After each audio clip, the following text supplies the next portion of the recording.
Good morning, all of you. Today we are going to learn preschool teacher training, second year, paper 2, organization and management of preschool, unit 2, methods of preschool education, video lesson 1, created by MVSS J. Krishnaveni, CJL, GJC Girls, Godavari Khani, Pettapalli District. Structure: Introduction, Methods of Preschool Education, Thematic Approach. After studying this unit, the student will be able to know about importance of preschool education, develop understanding about early childhood care, know about the need for ECE centers, understand different methods of preschool education. Introduction. According to 2011 census, children below 6 years of age constitute about 13.12% of the country's population. The period up to the age of 8 years is the most important and crucial period in the life of a child. Providing education for the children up to 8 years is known as early childhood education. ECE prepares the child for the primary school education by laying foundation for the development of 3 R's. The goal of an early childhood center is to cater the development of the whole child. Due to increasing population, sufficient place is not available to children to play at home. ECE centers can take care of the child's needs by providing play and other facilities. పిల్లల బాల్యంలో 8 సంవత్సరాల లోపు వయసు చాలా important అన్నమాట. Next ఈ 2011 census ప్రకారం మన దేశంలో 6 సంవత్సరాల లోపు పిల్లలు 13.12% మంది చిన్నపిల్లలే ఉన్నారు. ఈ 8 సంవత్సరాల లోపు వయసు పిల్లలకి ఇచ్చేటువంటి ఎడ్యుకేషన్నే ఎర్లీ చైల్డ్హుడ్ ఎడ్యుకేషన్ అని అంటారనమాట.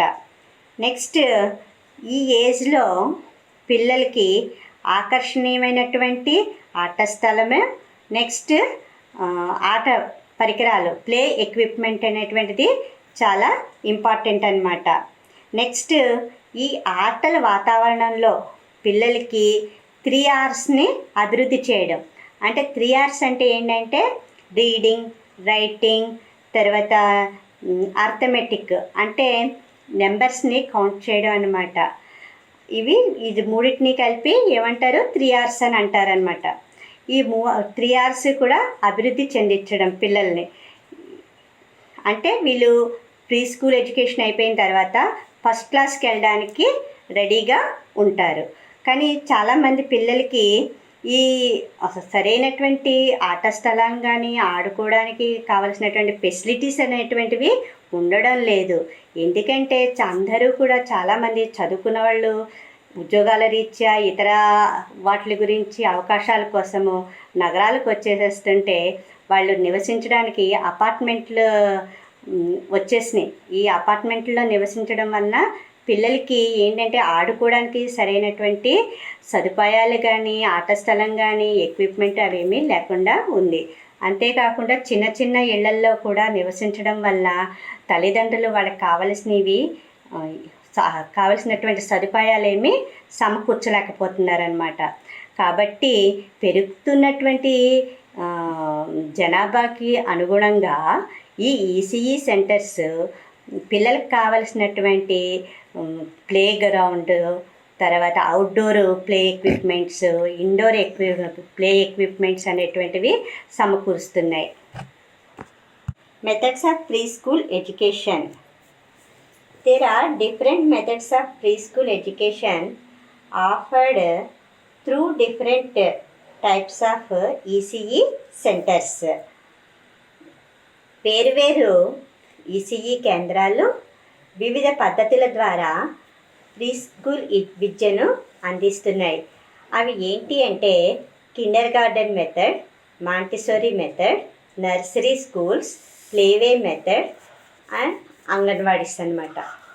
ఇవి ఒక్కొక్క పద్ధతి కూడా ఒక్కొక్క మెథడ్లు కిండర్ గార్డెన్ వాళ్ళు కొన్ని రకాలైనటువంటి ప్రిన్సిపల్స్ని ఫాలో అవుతారు.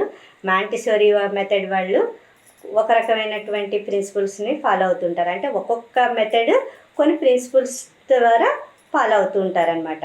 మనం చూస్తూ ఉంటాం, మన చుట్టుపక్కల చాలా ప్రీ స్కూల్స్ ఉన్నాయి. ఏంటి అంటే అవి ప్లే స్కూల్స్ అని, నర్సరీ స్కూల్స్ అని, కిడ్ జోన్ అని, బచ్పన్ స్కూల్స్ అని, తర్వాత కిడ్ జోన్ అని, బ్లోసమ్ స్కూల్ అని, ఇట్లా రకరకాలైన పేర్లతో ప్రీ స్కూల్స్ని నడుపుతున్నారు.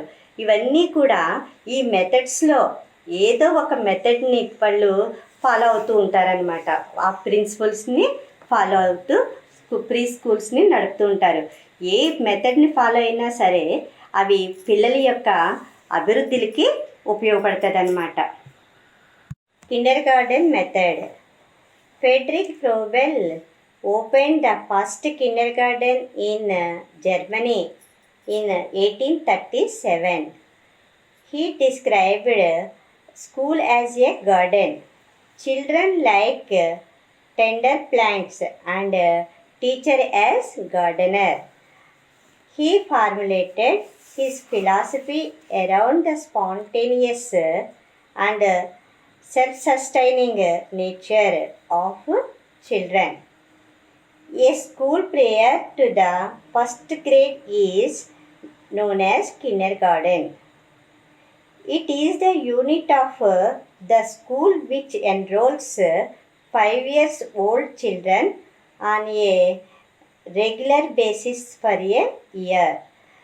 The purpose of the kindergarten is to promote the developmental growth of the children through experiences that are of interest and help children. Many of these units are a part of the public school system. Other operate as church-related, privately owned. Kindergarten method. 6 సంవత్సరాల వయసు పిల్లల కోసము ఉద్దేశింపబడినటువంటి విద్యా విధానం ఇది. దీన్ని first Frederick Froebel అనే Germany దేశస్థుడు మొట్టమొదటిసారిగా 1837 సంవత్సరం అంటే 1837లో ఈ విద్యా విధానాన్ని ప్రవేశపెట్టాడనమాట. ఇతను ఈ ఫ్రెడరిక్ ఫ్రోబెల్ అనే ఆయన స్కూల్ని ఒక ఉద్యానవనం కింద అందులో ఉండేటువంటి మొక్కల్ని టెండర్ ప్లాంట్స్ అంటే సున్నితమైన మొక్కలు అంటే ఏంటంటే పిల్లలు అన్నమాట. వాళ్ళని టెండర్ ప్లాంట్స్ అంటే పిల్లలుగాను, తర్వాత గార్డెనర్ అంటే దాన్ని చూసేటువంటి సంరక్షించే తోటమాలి ఒక టీచర్గాను ఆయన భావించి ఈ విద్యా విధానాన్ని రూపొందించాడనమాట. ఒక తోటమాలి ఒక తోటని ఎంత జాగ్రత్తగా సంరక్షిస్తాడో, మొక్కల గురించి ఎంత కేర్ అయితే తీసుకుంటాడో, అదేవిధంగా ఆ ఉపాధ్యాయురాలు అంటే టీచర్ కూడా పిల్లలందు కూడా అంతే జాగ్రత్తలు అంటే కేర్ తీసుకుంటుందన్నమాట ఆవిడ. నెక్స్ట్ ఈ విధానంలో ఉన్నటువంటి ముఖ్యమైనది ఏంటి అంటే పెద్దోళ్ళు అంటే ఎల్డర్స్ మీద కానీ ఇతరుల మీద కానీ ఆధారపడకుండా పిల్లలు వాళ్ళే స్వయంగాను సహజ సిద్ధంగాను అభివృద్ధి చెందేలాగా ఉంటుందన్నమాట. ఆయన యొక్క తత్వశాస్త్రంలో ఆయన రూపొందించాడు, స్వయంగానే వాళ్ళు అభివృద్ధి చెందాలని. నెక్స్ట్ ఫస్ట్ క్లాస్ కన్నా ముందు ఉండేటువంటి పాఠశాలని ఏమంటారంటే కిండర్ గార్డెన్ స్కూల్స్ అని అంటారనమాట. నెక్స్ట్ ఈ స్కూల్లో జాయిన్ అవ్వాలి, ఈ కిండర్ గార్డెన్ స్కూల్స్లో జాయిన్ అవ్వాలి అని అంటే 5 సంవత్సరాల వయసు ఉన్నటువంటి పిల్లలు 1 సంవత్సరం శాశ్వత ప్రాతిపదికన ఇందులో జాయిన్ అవుతారనమాట. నెక్స్ట్ ఈ ప్రీ స్కూల్ కిండర్గార్టెన్ స్కూలు యొక్క ముఖ్య ఉద్దేశం ఏంటంటే పిల్లల్లో ఇంట్రెస్ట్ కలగజేయడం, వాళ్ళకి ఆసక్తిని కలగజేయడము. నెక్స్ట్ ఇంకోటి ఏంటంటే ఉపయోగకరమైనటువంటి ఎక్స్పీరియన్సెస్ అంటే అనుభవాలను కలిగించడం ద్వారా వాళ్ళ యొక్క అభివృద్ధికి కావలసినటువంటి కార్యక్రమాలని చేపట్టడము దీని యొక్క ముఖ్య ఉద్దేశం అన్నమాట. నెక్స్ట్ ఈ స్కూల్స్ని, ఈ కిండర్గార్టెన్ స్కూల్స్ని పబ్లిక్ అంటే గవర్నమెంట్, తర్వాత చర్చ్ రిలేటెడ్ అంటే ఏంటంటే క్రైస్తవ మత సంబంధమైనటువంటి సంస్థలు రిలేటెడ్గా కొన్ని స్కూల్స్ నడిపిస్తూ ఉంటారు వాళ్ళు. నెక్స్ట్ ప్రైవేట్ మేనేజ్మెంట్ అంటే ప్రైవేట్ యాజమాన్యము, తర్వాత కొంతమంది స్పాన్సర్ చేస్తూ ఉంటారు, వాళ్ళు ఈ కిండర్గార్టెన్ స్కూల్స్ని నడుపుతూ ఉంటారన్నమాట. Functions of kindergartens. In kindergarten schools, major emphasis was given on sociability, aesthetics, sensory, motor development, and achievement motivation. According to Headley, the kindergarten schools assist the child towards realization of the following objectives: friendliness and helpfulness in relationship with their others, greater power to solve problems based on individual activities and group relationships, responsiveness to intellectual challenges and achievement of good sensory motor coordination, understanding of concepts necessary for the continued pursuit of learning, responsiveness to beauty in all forms, realization of individuality and creative properties. Functions of kindergarten method. ఈ kindergarten method యొక్క విధులు. ఈ kindergarten స్కూల్స్లో socialisation, యాస్థెటిక్స్ అంటే సౌందర్యం అనమాట, అలాగే sensory and motor development, సాధన ప్రేరణ అంటే అచీవ్మెంట్ మోటివేషన్ అనమాట, వీటికి ఎక్కువ ఇంపార్టెన్స్ ఇస్తారనమాట. నెక్స్ట్ హెడ్లీ అభిప్రాయం ప్రకారము ఈ కిండర్గార్టెన్ స్కూల్స్లో ఉన్నటువంటి పిల్లలకి కొన్ని లక్ష్యాలు ఉన్నాయన్నమాట. ఈ కిండర్గార్టెన్ స్కూల్స్ పిల్లలు ఈ క్రింద కొన్ని లక్ష్యాలని ఇచ్చారు, అవి తీసుకోవడంలో సహాయం చేస్తాయన్నమాట. ఆ లక్ష్యాలు ఏంటి అంటే పిల్లలు ఇతరులతో ఒక స్నేహ సంబంధాలని బలపరచుకోవడం, అంటే స్నేహభావంతో ఉండి ఆ స్నేహభావాన్ని బలపరచుకోవడం, తర్వాత ఒకరికొకరు సహాయం చేసుకోవడం వలన వాళ్ళ యొక్క సంబంధాలని పెంచుకోవడం అన్నమాట. వ్యక్తిగత పనులు మరియు సమూహ సంబంధాల ఆధారంగా సమస్యల్ని పరిష్కరించుకునేటువంటి సామర్థ్యాలని కలిగి ఉండడం, వ్యక్తిగతంగా అంటే సొంతంగా అన్నమాట. అలాగే సమూహ సంబంధాలు అంటే గ్రూపుగా ఉండి అందరూ పిల్లలంతా ఒక గ్రూపుగా ఉండి ఒక సమస్యలు వచ్చినప్పుడు వాళ్ళు కలిసి ఆ సమస్యను పరిష్కరించుకునేటువంటి సామర్థ్యాలని కలిగి ఉండడం అన్నమాట. తర్వాత ఇంటెలెక్చువల్ ఛాలెంజెస్ అంటే ఏంటంటే ప్రజ్ఞా సంబంధమైనటువంటి సవాళ్ళు వచ్చినప్పుడు వాళ్ళు పరిష్కరించే విధంగా ఉండడం, అంటే జవాబుదారీ వహించడం అన్నమాట, నేను చేయగలనని ఉండేటట్టు ఉండడం అన్నమాట. తర్వాత చలన మరియు జ్ఞానేంద్రియాలకు సంబంధించినటువంటి సమన్వయాన్ని సాధించడం, అంటే ఏంటంటే ఇందులో దీనికి ఎగ్జాంపుల్ ఏంటంటే ఫైన్ మోటార్ స్కిల్స్ అనమాట. ఇందులో ఏంటి అంటే చేతికి ఏదైనా ఒక పని చేసేటప్పుడు చేతికి కంటికి మధ్యలో సమన్వయం ఏర్పడుతుందన్నమాట. అంటే ఈ ఇవి బొమ్మలు గీయడం కానీ, లేకపోతే ఏదైనా ఒక వస్తువుని పట్టుకుని చూడడం ద్వారా కానీ వాళ్ళు ఏంటి అంటే చేతికి కంటికి మధ్యలో కోఆర్డినేషన్ ఏర్పడుతుంది అనమాట. అలాగే వ్యక్తిగతమైనటువంటి సృజనాత్మక లక్షణాలని కలిగి ఉండడం, తర్వాత ఏ రూపంలో ఉన్నా సరే అన్ని రూపాల్లో ఉన్నటువంటి సౌందర్యానికి ప్రతిస్పందించడం. అంటే అన్ని రూపాలు అని అంటే ఇక్కడ ఫ్రూట్స్ కావచ్చు, ఫ్లవర్స్ అంటే అనేక రకాలైనటువంటి కలర్స్లోని ఆకారాల్లోని ఉంటాయి. అలాగే ఫ్రూట్స్, వెజిటబుల్స్, రకరకాలైనటువంటి ప్లే ఎక్విప్మెంట్స్, ఈ కలర్స్ని అవి చూసినప్పుడు పిల్లలు వెంటనే ప్రతిస్పందిస్తారనమాట. అలాగే వ్యక్తిగతమైనటువంటి సృజనాత్మక లక్షణాలు కలిగి ఉండవు. అంటే సొంతంగా వాళ్ళకే డ్రాయింగ్ వేయడం కానీ, బొమ్మలు వేయడం, రంగులు వేయడం, కలపడము, పిండి కలపడము, క్లేతో బొమ్మలు తయారు చేయడము, మట్టితో బొమ్మలు తయారు, ఇవన్నీ కూడా వాళ్ళు సొంతంగా చేసేటువంటి క్రియేటివ్ లక్షణాలని కలిగి ఉండడం అనేటువంటిది ఈ యొక్క కిండర్గార్టెన్ యొక్క పిల్లల యొక్క ఆబ్జెక్టివ్స్ అన్నమాట ఇవి. Curriculum of kindergarten method. It includes gifts, occupations, games, songs and nature study. Creative activities, music, language based and self-care activities, etc.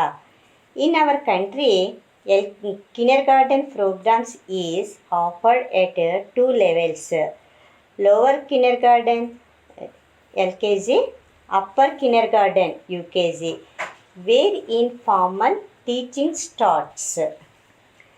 ఈ కరిక్యులం ఆఫ్ కిండర్గార్టెన్ అంటే కిండర్గార్టెన్ విద్యా విధానం యొక్క పాఠ్య ప్రణాళిక. ఈ పాఠ్య ప్రణాళికలో ఎలా ఉంటుంది అంటే పిల్లలకి బహుమతులు, ఆటలు ఆడించడం, పాటలు పాడించడం, మరియు నేచర్ స్టడీ అంటే ప్రకృతిని పరిశీలించడం, అంటే ప్రకృతిని అధ్యయనం చేయడం మొదలైనవన్నీ కూడా పాఠ్యాంశాల కింద ఉంటాయి. ఇందులో ఇంకా ఈ పాఠ్యాంశాల్లో భాగంగా సృజనాత్మక కృత్యాలు, క్రియేటివ్ యాక్టివిటీస్, మ్యూజిక్, భాషను అభివృద్ధి చేసేటువంటి యాక్టివిటీస్, అంటే స్టోరీస్ చెప్పడం, టీచర్ టాక్ అంటే టీచర్తో కబుర్లు చెప్పడము, రైమ్స్ చెప్పడం, పాటలు పాడడం, ఇవన్నీ కూడా పిల్లల్లో భాషను అభివృద్ధి చేసేటువంటి యాక్టివిటీస్ అన్నమాట. అలాగే స్వీయ రక్షణకు సంబంధించినటువంటి కృత్యాలు, యాక్టివిటీస్ కూడా సెల్ఫ్ కేర్ యాక్టివిటీస్, ఇవి కూడా ఒక పాఠ్యాంశాల కింద ఉంటాయన్నమాట. నెక్స్ట్, మన దేశంలో కిండర్గార్టెన్ స్కూల్స్ 2 రకాలుగా ఉన్నాయి, విభజించారనమాట. అదే లోవర్ కిండర్గార్టెన్, దాన్నే మనం ఎల్కేజీ అని అంటాం. అలాగే నెక్స్ట్ ఎల్కేజీ తర్వాత అప్పర్ కిండర్గార్టెన్ అంటారు, దాన్నే యూకేజీ అని అంటాం అనమాట. ఈ ఎల్కేజీ, యూకేజీ ఈ 2 కూడా నాన్ ఫార్మల్ ఎడ్యుకేషన్లోకి వస్తాయి, అంటే అనియత విద్యలోకి వస్తాయి. తర్వాత పిల్లలు నియత విద్యలోకి అంటే ఫార్మల్ ఎడ్యుకేషన్లోకి ప్రవేశిస్తారు. Next method Montessori method. Maria Montessori developed this method for slum children in Rome. Her program includes practical life activities, sensory training, nature study, intellectual activities and language activities, pre-reading, pre-writing and pre-numbering activities. ఈ తర్వాతది Montessori method అంటే Montessori విద్యా విధానం. ఈ Montessori విద్యా విధానాన్ని Maria Montessori అనే ఆవిడ రోమ్ నగరంలో ఉన్నటువంటి మురికివాడల్లో నివసించే పిల్లల కోసమని ఆవిడ ఈ విధానాన్ని అభివృద్ధి చేసింది. ఇందులో కార్యక్రమాలు ఏంటి అంటే పిల్లలు నిత్య జీవితంలో ఏ యాక్టివిటీస్ని ఆచరిస్తూ ఉంటారో ఆ యాక్టివిటీస్. తర్వాత జ్ఞానేంద్రియాలకి శిక్షణ ఇవ్వడం. తర్వాత ప్రకృతిని పరిశీలించి ప్రకృతిలో ఉన్న వాటి గురించి తెలుసుకోవడం. ప్రజ్ఞా సంబంధమైనటువంటి యాక్టివిటీస్ని, ఇంటెలెక్చువల్ యాక్టివిటీస్ని. తర్వాత భాషా కృత్యాలు అంటే ఏంటంటే భాషకు సంబంధించినటువంటి యాక్టివిటీస్ అంటే story telling, rhymes, songs, teacher talk, పిల్లలతో ఎక్కువగా మాట్లాడాలి. ఇవన్నీ కూడా భాషని అభివృద్ధి చేసేటువంటి యాక్టివిటీస్ని ఈవిడ పద్ధతిలో ఈవిడ యొక్క విద్యా విధానం, మాంటిసోరీ విద్యా విధానంలో ఉన్నటువంటి ముఖ్యమైనటువంటి కార్యక్రమాలు. నెక్స్ట్ ఏంటంటే ముందుగానే చదవడం, రాయడము, తర్వాత సంఖ్యలు లెక్కించడం అంటే 3 Rsని ముందుగానే పిల్లలకి తెలిసి వాటి మీద అవగాహన కలిగేటట్లు అభివృద్ధి చేయడం అన్నమాట. తర్వాత నెక్స్ట్ పిల్లలు ఫస్ట్ క్లాస్లోకి వెళ్తారు. Basic principles of Montessori method are every child has the capacity within him for his own development.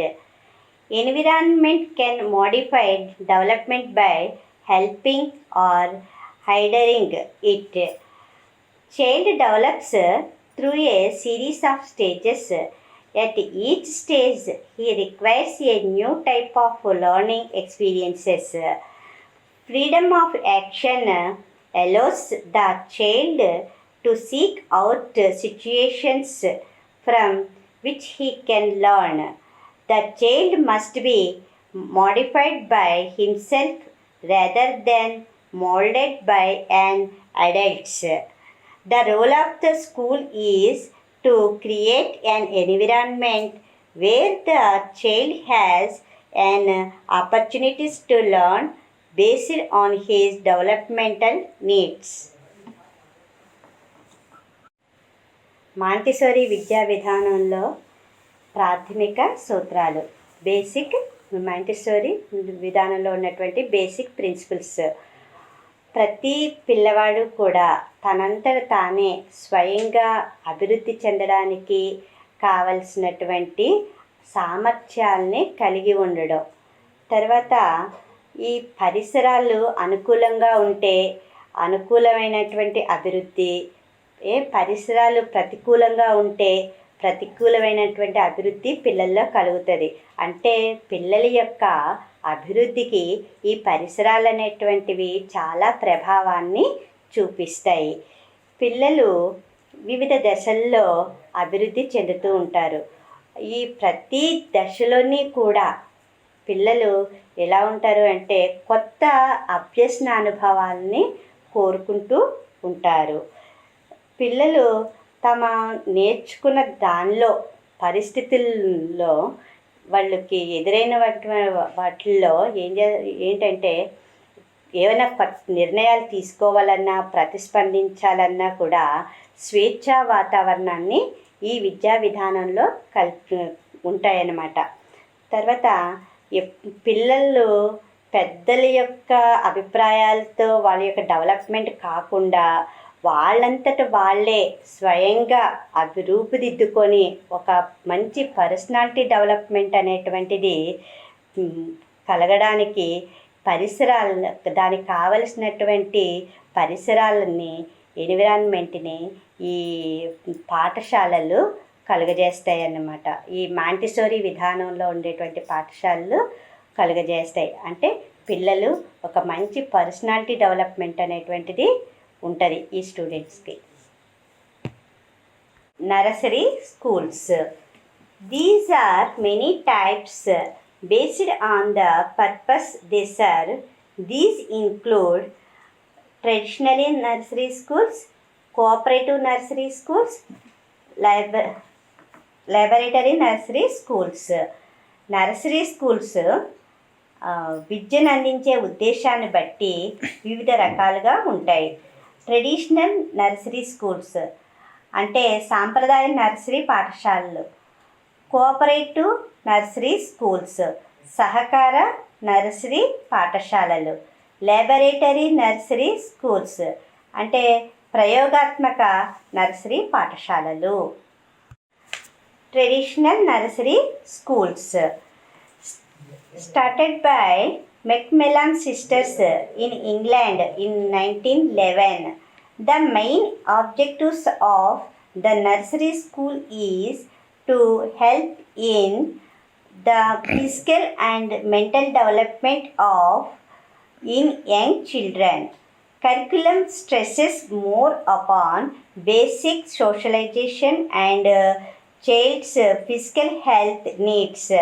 Emphasis is also laid upon fantasy play to promote sensory, motor and emotional development. Traditional nursery schools. ఈ traditional nursery స్కూల్స్ని మెక్మెలాన్ అనేటువంటి sisters 1911లో ఇంగ్లాండ్లో ప్రారంభించారు మొదటిసారిగా. ఈ పాఠశాలలు ఏంటంటే పిల్లలు శారీరకంగాను మానసికంగాను అభివృద్ధి చెందాలనేటువంటి లక్ష్యంతో పనిచేస్తాయి. ఇందులో ఈ విద్యా విధానంలో ప్రధాన పాఠ్యాంశాలు ఏంటంటే పిల్లలు సాంఘికీకరణ అంటే సోషలైజేషన్ చెందించడం, మరియు వాళ్ళ యొక్క భౌతిక ఆరోగ్య అవసరాలు అంటే వాళ్ళ యొక్క ఫిజికల్ హెల్త్కి కావలసినటువంటి అవసరాలకి అనుగుణంగా ఉంటాయన్నమాట వీళ్ళ యొక్క పాఠ్యాంశాలు. నెక్స్ట్ వీళ్ళ యొక్క అభివృద్ధులు అంటే ఊహాత్మకమైన ఆటల ద్వారా పిల్లల్లో జ్ఞానేంద్రియ, చలన, ఉద్వేగ అభివృద్ధుల్ని డెవలప్ చేస్తారన్నమాట. Cooperative nursery schools. It is an educational group voluntarily organized by parents of the preschool children under the guidance of a trained and experienced teacher. The remarkable features is parents' cooperation and participation in the nursery schools. Mothers take part in the school and assisting the teacher in charge. Cooperative nursery schools అంటే సహకార nursery పాఠశాలలు. ఈ పాఠశాలల్లో పిల్లల యొక్క తల్లిదండ్రులు ఒకరికొకరు సహకారంతో శిక్షణ పొందినటువంటి అనుభవం పొందిన ఉపాధ్యాయుల పర్యవేక్షణలో స్వచ్ఛందంగా నడిపించేటువంటి విద్యా సంస్థలనే కోఆపరేటివ్ నర్సరీ స్కూల్స్ అని అంటారు. ఇందులో తల్లిదండ్రులందరూ కూడా ఒకరికొకళ్ళు సహకరించుకొని పాఠశాల వ్యవహారాల్లో పాల్గొనడం ఈ కోఆపరేటివ్ నర్సరీ స్కూల్స్ యొక్క ముఖ్యమైనటువంటి లక్షణం. అంతేకాకుండా తల్లులు కూడా పాఠశాలను నిర్వహించేటువంటి ఉపాధ్యాయులకి తమ యొక్క సహాయ సహకారాలని అందిస్తారు. Laboratory nursery schools mostly serves as a research center for an institution and to facilitate students' participation for practical purpose. It also provides on-the-job training to the teachers. The emphasis is on the 3 R's. Laboratory nursery schools అంటే ప్రయోగాత్మక nursery పాఠశాలలు. ఈ రకమైనటువంటి పాఠశాలలు ఒక సంస్థకి లేదా ఏజెన్సీకి పరిశోధనా కేంద్రంగా పనిచేస్తాయన్నమాట. ఈ కేంద్రంలో విద్యార్థులు తాము నేర్చుకున్నటువంటి విషయాలని ప్రయోగాత్మకంగా ఉపయోగిస్తారు అంటే అమలు చేస్తారన్నమాట. అంతేకాకుండా టీచర్లకి ఆన్ ది జాబ్ ట్రైనింగ్ అంటే టీచర్ ట్రైనింగ్ శిక్షణని కూడా కలుగజేస్తుంది. తర్వాత పిల్లల్లో 3 R'sని అభివృద్ధి చేయట ఈ పాఠశాల యొక్క ప్రధాన లక్ష్యం. Remaining methods will be discussed in the next video.